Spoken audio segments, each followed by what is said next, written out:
주님께서 부활하신 부활주일입니다. 부활의 신앙을 우리가 다 주님께 고백할 수 있기를 원합니다. 예수님께서 십자가에 죽으시고 아리마대 출신의 요셉의 무덤에 묻히셨을 때 사람들은 이제 모든 것이 끝났다고 생각을 했습니다.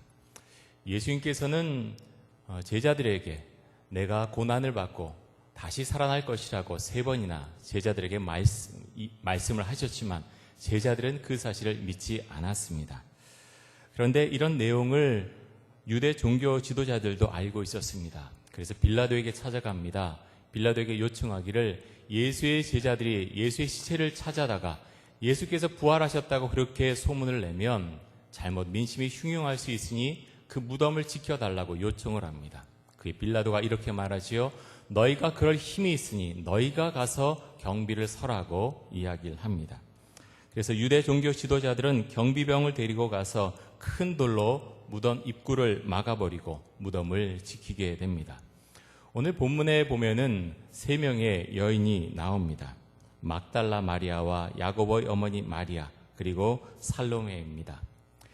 이들은 갈릴리에서부터 예수님을 쭉 따라왔습니다.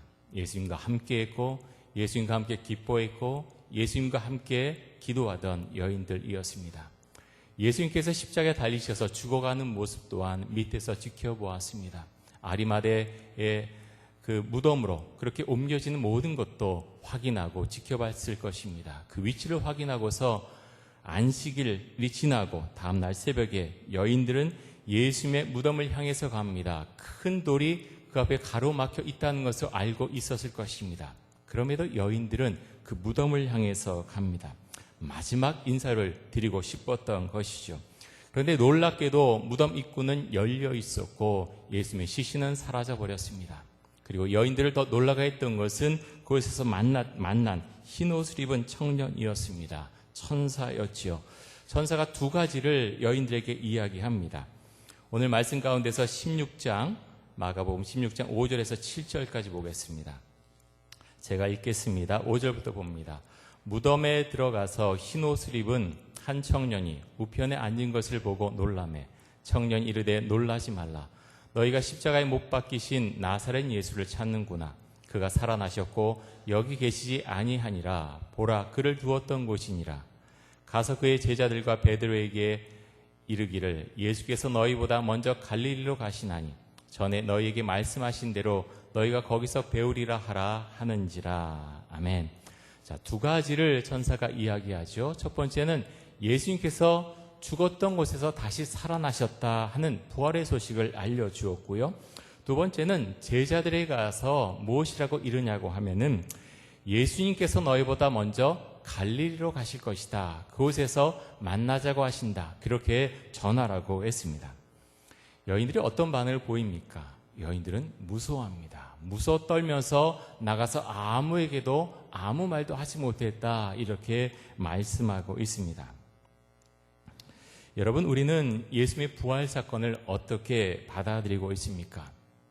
예수님을 믿는다는 것은 예수님의 부활 사건을 마음에 받아들이고 부활 신앙을 가지고 세상을 살아가는 것입니다. 그것이 우리 신앙의 가장 핵심적인 부분입니다.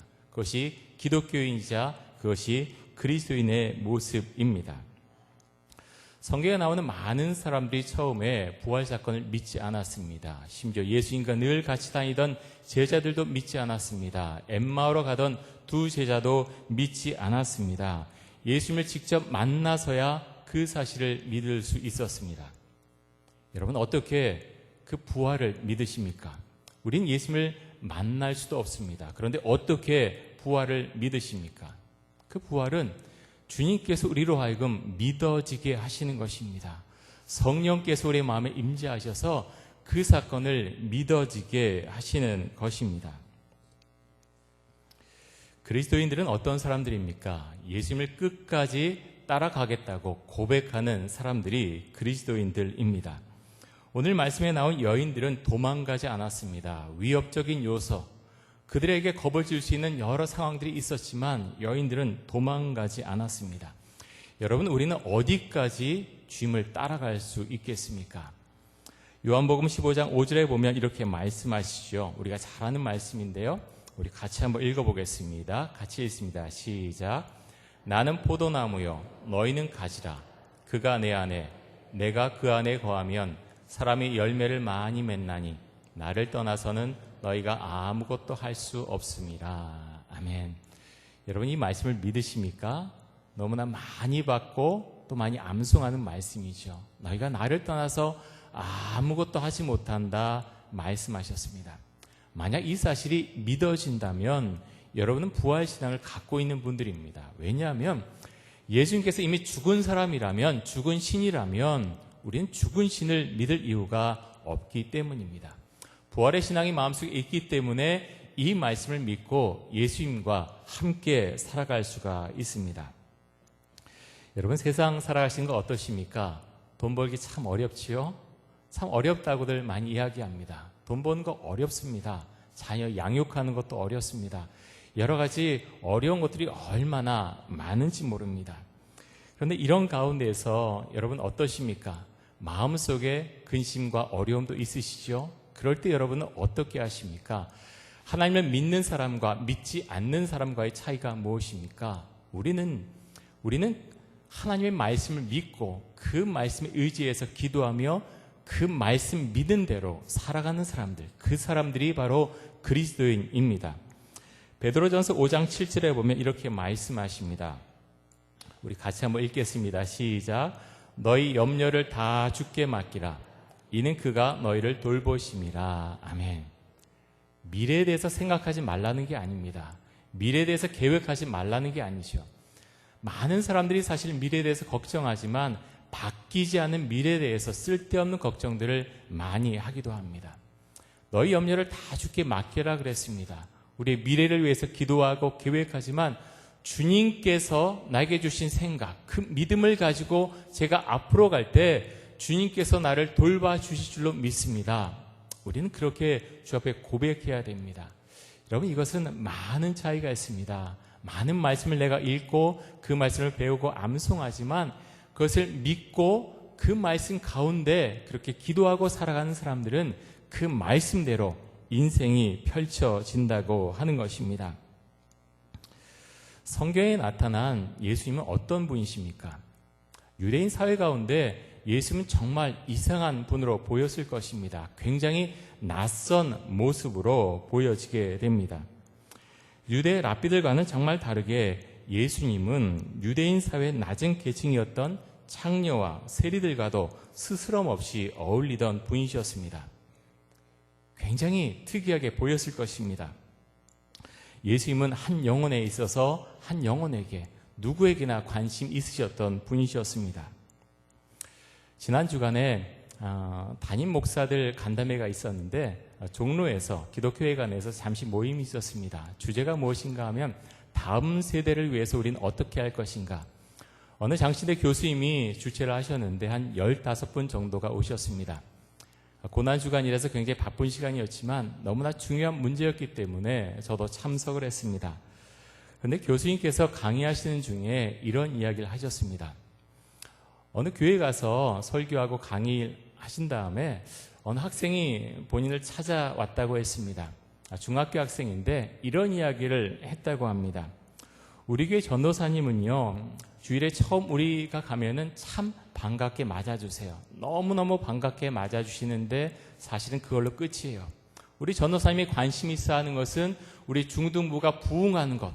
정말 열정적이세요. 부흥할 수 있는 것. 그런데 정말로 우리 한 사람 한 사람을 사랑하는지 잘 모르겠어요. 제 친구 중에는 자살에 대한 그렇게 고민하고 있는 친구들도 많이 있는데 도대체 교회 오는 것과 전도사님과 선생님들 우리가 어떤 관계에 있는지 잘 모르겠어요. 그런 이야기를 했다고 합니다. 이 교수님은 그 이야기 나눈 것이 마음에 떠나지 않았다고 합니다. 목회가 무엇인가?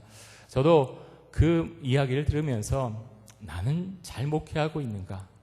우리 성도인과 저는 어떤 관계 속에 있는가? 많이 생각하고 기도하게 되었습니다. 그러면서 정말 담임 목사로서 간절한 기도 제목이 하나 있습니다. 우리 어린 학생들 참 자살에 대한 그런 생각도 하고 그런 충동도 많이 느끼죠. 그런데 어린 학생들에게 가장 영향을 많이 미치는 분이 누군지 아십니까? 통계를 보면 부모님입니다.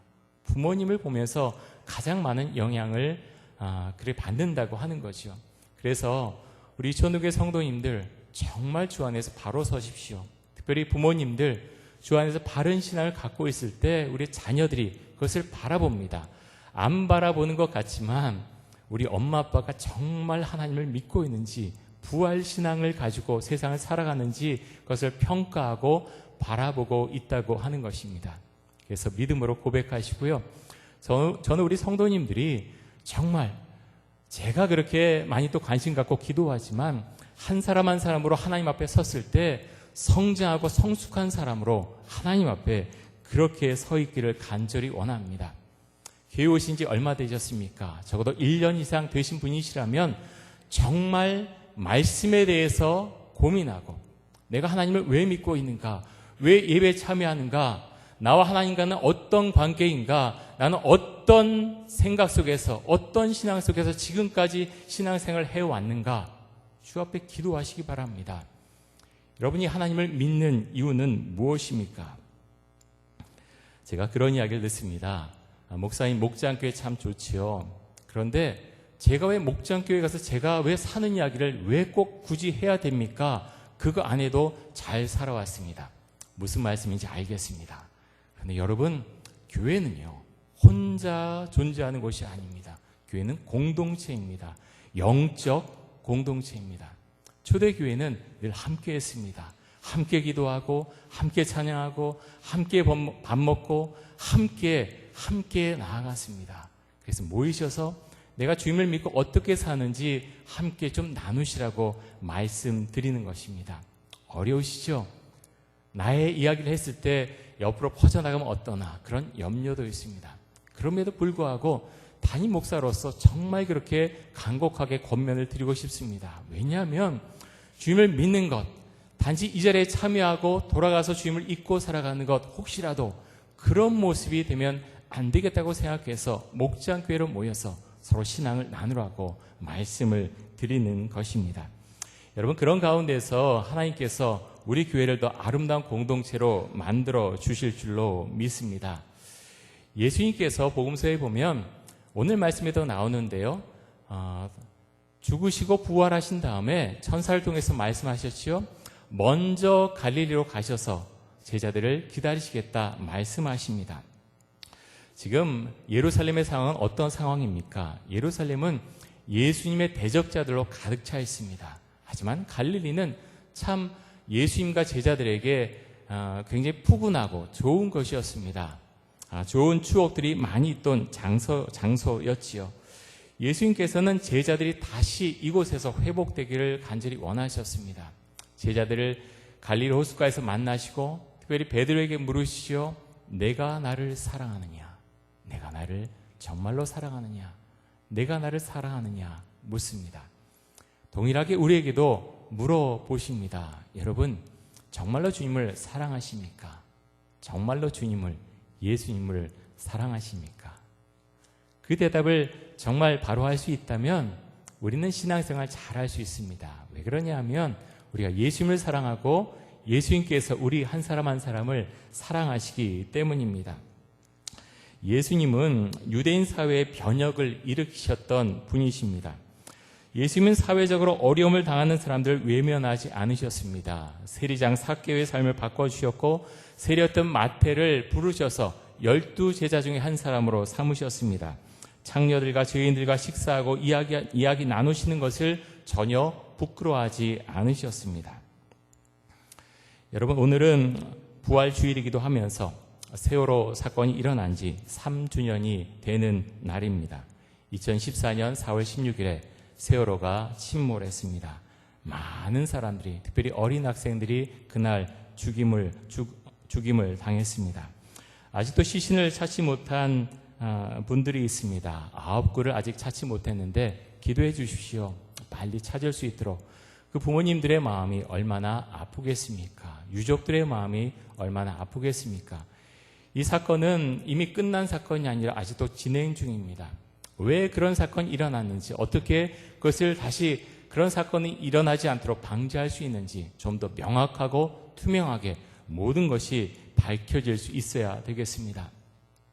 저는 부활절을 맞으면서 또 기도하면서 우리 동네를 생각하면서 용산 화상 경마장에 대한 생각이 제 머릿속에서 떠나질 않았습니다. 여러분 기도해 주십시오. 이곳에 계속 와서 이제 그것을 없이 하기 위해서 그렇게 시위하고 기도하시는 분들이 있습니다. 많이 응원해 주시고요. 화상 경마장이 어떤 곳입니까? 도박장입니다. 도박장. 이런 곳을 국가에서 운영한다는 것 자체가 잘못된 것이죠. 도박장을 운영해서 이곳에서 나온 수익을 가지고 국민의 복지에 사용하겠다는 발상 자체가 정상이 아닙니다.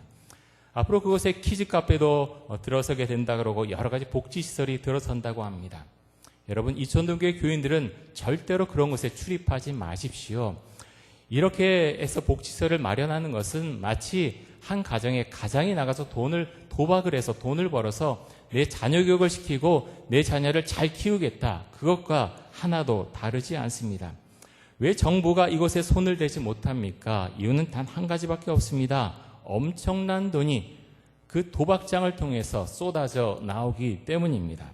하지만 이런 돈들은 결국 국민들의 삶을 피폐하게 만들 것입니다. 올바로 사회가 대한민국 사회, 정부가 갈 수 있도록 기도하시고 또 응원해 주시기 바랍니다. 여러분 부활의 신앙은 회복의 신앙입니다. 잘못된 것을 돌이키는 은혜가 그곳에 있습니다. 낭망했던 사람이 다시 회복되는 신앙이 부활 신앙입니다. 죽었던 영혼이 다시 새 생명을 얻는 것이 부활 신앙입니다. 예수님의 부활 신앙은 죽었던 사람도 다시 살립니다.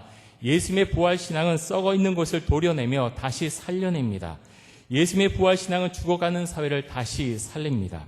여러분 우리가 부활의 신앙을 고백하면서 그 신앙을 마음속에 담고서 어디 가든지 부활의 신앙을 전하며 살아계신 예수 그리스도와 함께 살아가는 복음의 사람, 믿음의 사람들로 세상을 살아가실 수 있기를 바랍니다. 저는 우리 하나님께서 우리 이촌동교회 교인들을 사용하셔서 그렇게 부활신앙을 고백하며 주를 믿는 사람을 더 더해질 수 있도록 그렇게 인도하시리라 믿습니다. 하나님의 은혜가 우리의 삶과 가정 가운데 충만하게 임하길 원합니다. 우리 함께 기도하겠습니다. 이 시간에 기도할 때 하나님 부활의 신앙을 제가 갖고 살아가게 하여 주옵소서. 충만한 영을 갖고 살아갈 수 있도록 해주시고 대한민국이 정말로 하나님을 온전하게 믿으며 하나님의 공평과 정의가 드러나는 그런 사회가 될 수 있도록 하여 주옵소서. 우리 동성으로 같이 기도하겠습니다. 주님 감사합니다. 예수님께서 부활하신 이날에 주의 성도들이 이 자리에 함께 모여서 주 앞에 기도하며 말씀 듣고 주님을 찬양합니다. 부활신앙을 우리가 갖고서 살아갈 수 있도록 하여 주옵소서. 주님을 온전히 믿으며 그 신앙이 마음속에 있을 때 우리 죽었던 영이 되살아나며 아버지여 세상에 대해서 낭망하던 그런 마음들이 주의 말씀